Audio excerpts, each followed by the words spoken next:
Hello दोस्तों, मैं संतोष और आप देख रहे हैं ब्लॉगर वीडियो।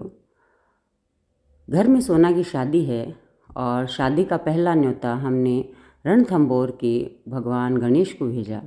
खुद जाके दे के आए। आज घर में पीला चावल की रस्म है, जो राजस्थानी संस्कृति में बहुत महत्वपूर्ण रस्म होती है। इसी से शादी की तैयारियां शुरू होती है। तो आज घर में पीला चावल है।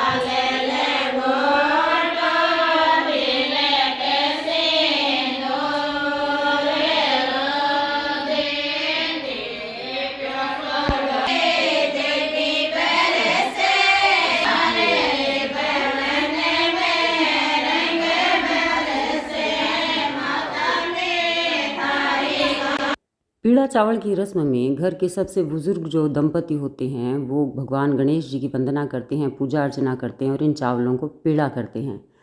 तो घर में माँ दादा मम्मी पापा सबसे बड़े हैं, तो उन्हीं के हाथों से ये शुभ काम किया जा रहा है ताकि भगवान गणेश जी की अर्चना हो सके और भगवान गणेश सारे काम रिद्धि सिद्धि के साथ विराज कर सभी निर्विघ्न रूप से सारे काम संपन्न हो।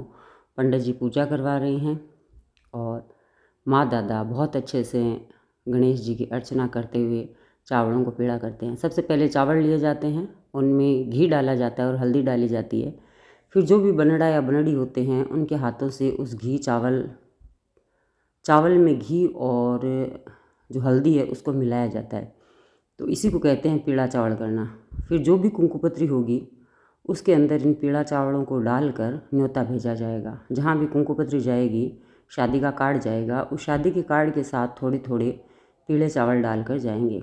तो पहला कार्ड यहाँ लिखा जा रहा है भगवान जी को, और जो घर के बुज़ुर्ग हैं और जो परिवार के अन्य सदस्य हैं वो सारे बैठकर यहाँ कुंकुपत्री लिखेंगे।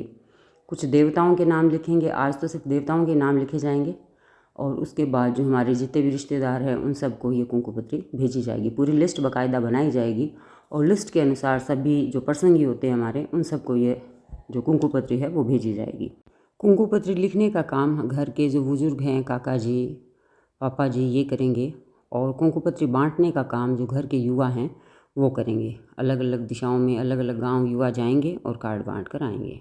परिवार के जितने भी सदस्य यहाँ मौजूद है सभी के हाथों से भगवान गणेश की पूजा अर्चना करवाई जाती है, क्योंकि शादी एक ऐसा काम है जो एक अकेला व्यक्ति नहीं करता, बहुत सारे लोग मिलकर इस काम को सफल बना सकते हैं। तो परिवार के जितने भी लोग हैं वो सभी गणेश जी की वंदना करते हैं कि उनके द्वारा जो जो काम किए जाएं, जो जो काम उनको दिए जाएं वो सारे बहुत अच्छे ढंग से हो। सभी महिलाएं भगवान जी का ध्यान करती हैं, गणेश जी का, और जो पुरुष हैं वो भी भगवान का ध्यान करते हैं और प्रार्थना करते हैं कि जो शादी है वो निर्विघ्न हो सके, जो मांगलिक काम है वो बहुत अच्छे ढंग से सफल हो सके। और इसी के लिए सबसे पहले पीला चावल की रस्म रखी जाती है। पीला चावल के बाद ये जो कुंकुपत्री है उनकी पूजा करवाई जाती है। ये काका जी हैं हमारे, और काका जी के द्वारा पूजा करवाई जा रही है। कुंकुपत्रियों को जो चिरचा जा रहा है रोड़े से, तो बहुत ही शुभ रस्म होती है ये, और इसी से शादी की शुरुआत होती है। शादी की ये पहली रस्म है पीला चावल। पीला चावल के बाद अब गीत गाने शुरू हो जाएंगे। ये एक तरह का न्योता है कि पीला चावल हो गए। इसके बाद पहले के समय क्या होता था कि कुंकुपत्री या कार्ड नहीं बंटते थे, बल्कि जो चावल हैं उन्हीं को पीला करके न्योते के तौर पर बांटा जाता था। मतलब घर घर जाकर या जिस जिसको मेहमान को देना होता था उसके घर यहाँ पीले चावल पहुँचा दिए जाते थे। तो ये एक तरह का न्योता होता है। आजकल हालांकि कार्ड बंटने लगे हैं, लेकिन फिर भी यहाँ पीले चावल इन सभी महिलाओं के हाथ इस पीले चावल में लगाए जा रहे हैं। ये सभी हमारे परिवार की महिलाएं हैं जो अपना चावलों में हाथ डालकर ये अपना सहयोग दे रही है एक तरह से, कि शादी में जो भी काम होंगे, मांगलिक काम होंगे, उन सब में इनका सहयोग रहेगा। तो हमारी मारवाड़ी संस्कृति में जो भी रस्में बनी है वो बहुत सोच समझ कर बनाई गई है। यहाँ चावलों में हर महिला का हाथ लगाया जा रहा है, जो ये साबित करता है कि ये महिलाएं तैयार है इस शादी में दिल और जान से, पूरी मेहनत से, और हर काम को बहुत शुभ ढंग से, बहुत अच्छे ढंग से करेंगे। तो माँ दादा के बाद हमारा भी नंबर आया। हमने भी भगवान गणेश जी की वंदना की और भगवान गणेश जी से प्रार्थना की कि सोना की शादी घर की पहली शादी है, तो इतना ज्ञान नहीं है हमें रीति रिवाजों का। तो सारे जो विधि विधान हैं, सारे जो संस्कार हैं वो विधि विधान से पूर्ण हो जाए, सफल हो जाएं, और खूब अच्छे से हम सोना को विदा कर पाएँ। ऐसी प्रार्थना हमने भगवान से की कि सारे काम निर्विघ्न रूप से हो जाएं। इसके बाद बुआ जी होते हैं, वो बनड़ी का आरता उतारते हैं। तो हमारे इकलौते बुआ जी बेबी जी यहाँ सोना का आरता उतार रहे हैं। और ये भी एक तरह से नज़र उतारने जैसा होता है कि आगे बनड़ी को नज़र नहीं लगे, इसलिए बुआ आरता करती है, आरती उतारती है। और जो दादाजी हैं वो बुआ जी को नेक दे रहे हैं। ये रस्में जो होती है वो परिवार में प्रेम स्नेह बनाए रखने के लिए होते हैं, एक दूसरे को आदर देने के लिए होते हैं। और इसके बाद सोना से बुआ जी ने पूजा कराई भगवान की कि भगवान को हाथ जोड़े जाएं। और परिवार के जो भी सदस्य उपस्थित थे, जितने भी दादा थे सोना के, सब ने सोना को अपना आशीर्वाद दिया, नगद पैसे भी खूब दिए। तो सोना बहुत भाग्यशाली है कि उसको इतने सारे दादा मिले, और दादा भी नहीं, बहुत अच्छे फ्रेंडली दादा मिले। मैं जितनी सोना से खुलती हूँ, जितना मन की बातें करती हूँ, वो उतनी ज़्यादा बातें अपने दादाओं से करती है। तो सभी दादाओं के, और यहाँ जितनी भी महिलाएं बैठी हैं ज़्यादातर सोना की दादियाँ हैं। तो सोना बहुत भाग्यशाली है कि इतने दादा और दादी इसको मिले हैं। और परिवार की सबसे बड़ी पड़पोती है ये।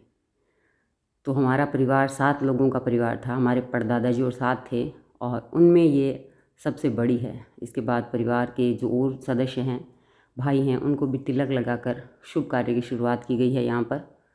और फिर परिवार के सभी लोगों ने बैठकर सोना को एक साथ आशीर्वाद दिया, कुछ हंसी मजाक भी हुई और मांगलिक कार्यों की शुरुआत हुई। ये लाडली पोती दादाओं के साथ फिर खाने का कार्यक्रम हुआ। पीले चावल किए जाते हैं, तो खाने में भी पीले रंग के चावल ही बनते हैं, जिनको हम चाशनी के चावल कहते हैं। तो यही परोसा गया आज के भोजन में। सबने बड़े रुचि के साथ खाना बनाया और खाना खाया। परिवार में जब किसी कार्य की शुरुआत इतनी अच्छे ढंग से होती है तो अंदाज़ा लगाया जा सकता है कि आगे और क्या होने वाला है, क्योंकि ये तो शुरुआत है। आज पहली रस्म है शादी की।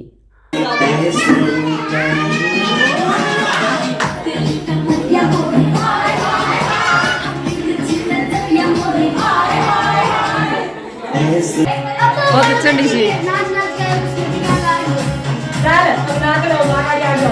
तू भी नाच।